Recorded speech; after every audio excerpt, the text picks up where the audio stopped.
All right, so now we're going to talk about a feature of Git called the reset. And the reset is a very powerful, helpful, and sometimes dangerous tool that's going to allow us to really do exactly that. We're going to reset our project. So there are three types of reset. And the first, in my opinion, is kind of a waste of time, and it's the soft reset. And all it does is move the head. Now this reset is virtually the same thing as just a git amending an old commit, which we already talked about. You're really rarely going to use it. You probably would rather amend a commit. Not a very popular reset.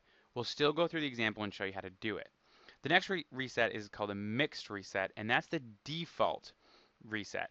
And that's going to change your head and your staging index to what the old commit or whatever you're resetting there. You can kind of see the format already of how they work. You just do git reset dash dash, what kind of reset you want to do, and then the address of the commit you want to reset to.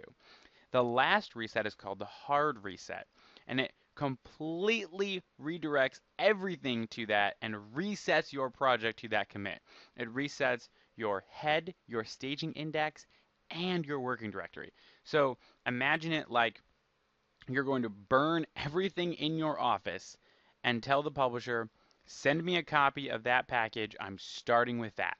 Everything that that package had in it, that's what I want to have. Everything in my working directory, forget about it. This is a very dangerous reset, not something I recommend you take lightly, not something you just go, hey, I'll do this. Maybe make sure you have a backup or something before you kind of try something like a reset hard, because it's going to completely wipe whatever is in your working directory. So first, let's just go ahead and see a visual of kind of what the soft reset is to show you what's going on. So we have a repository now. Remember, we're kind of working through of how the publisher, the outbox, and the writer's directory, we're learning their actual names here in Git. And we have our three packages up there, version 1, version 2, and version 3. So those are our commits in order. And each one has their individual SHA key, and our head is at the latest commit, version 3. So let's say we've got version 3 in our working directory too, right? Because that's what the last thing we put up there. And we do the command git reset dash dash soft, and we reset it to 758109D, which is the same SHA key as our second commit, our version 2. So what it's going to do is it's going to bring that version 3 back down to our staging index, and it's going to move the head back to version 2. So again, essentially it's like amending a commit. It's virtually the same thing. We could just we're going to commit after this, and it's just going to overwrite that old commit, and it's really not going to be all that. It's not really that powerful of a reset. Again, I would just recommend using a amend commit as well. As you can see, it's not doing a whole lot here.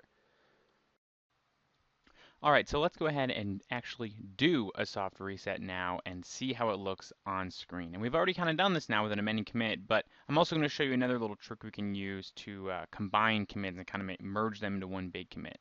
So let's go ahead and look at our Git log. I'm going to use the one-line command again to save a bit of screen space.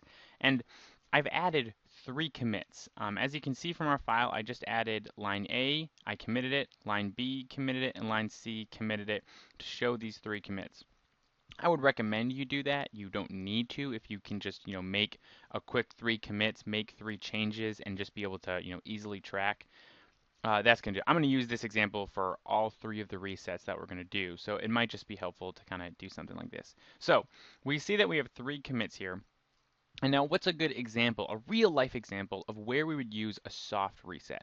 Well, let's say I'm looking at this and I go, it's really stupid of me to label these all as one commit, a commit for each of these. Line A, line B, and line C. This should just be one commit saying I added 3 lines. Now, this can only really work if nothing's in front of me, because once there's a package in front of me, I can't, kind of say, okay, condense all these packages, and then we're going to start, going after that. And so to show you kind of what I mean, here's what I want to do. I want to take these 3 commits and just make them one commit. I want to make what's in line C, just that one commit. So here's what I'm going to do. I'm going to do git reset soft, because I want to keep these changes, and I just want to push them again and make another thing. And I'm going to actually reset it all the way to this commit. So I'm going to say git reset soft. I'm going to take the SHA key of this commit, this one right here. So I'm going to do 102E275 and now Git has reset itself. Now if I check the status, you'll see, look at that. It brought down what was in this commit. We'll call that version 3, remember from our visual, and brought it down to the staging index or our outbox. So the file that was in here was brought down to our staging, and which we know is also the same that's in our working directory. So now if I do a git diff stage, so what is the difference between our staging directory and the directory we're pointing to? Because remember, our head moved from this commit down to this commit. Git right now, the head of our thing, does not know that these 3 commits exist. It doesn't know that. It's pointing to this one, and if I make a commit, it's going to add a commit right here. Actually, let me just show you that real quick. I'm just going to go ahead and delete this, and if I do a git log one line, look, that's the last commit it knows about. It doesn't know these 3. We reset.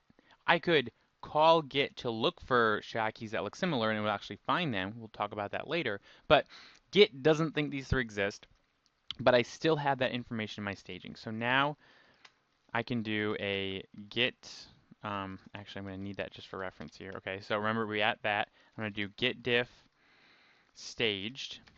The difference between my staging index, the difference between my outbox, and the and the publisher, and where we're sending it to. So it's saying all these lines were added. This is everything that's added. Well, so it looks like book 3 had already some differences that I had made to it, and so all of this stuff, book 3 doesn't have these files. So I'm going to be adding all of these things. So it looks like I added that in my line A2. So all I have to do now is do a git commit, because remember, it's already in the staging index. It's already in my outbox. And I'm going to say added 3 lines. Now if I do my git log, haha, look at that. I added book 3 and then I added 3 lines. So the soft commit's kind of a way we can merge commits. That's kind of the best really real world example I can think of.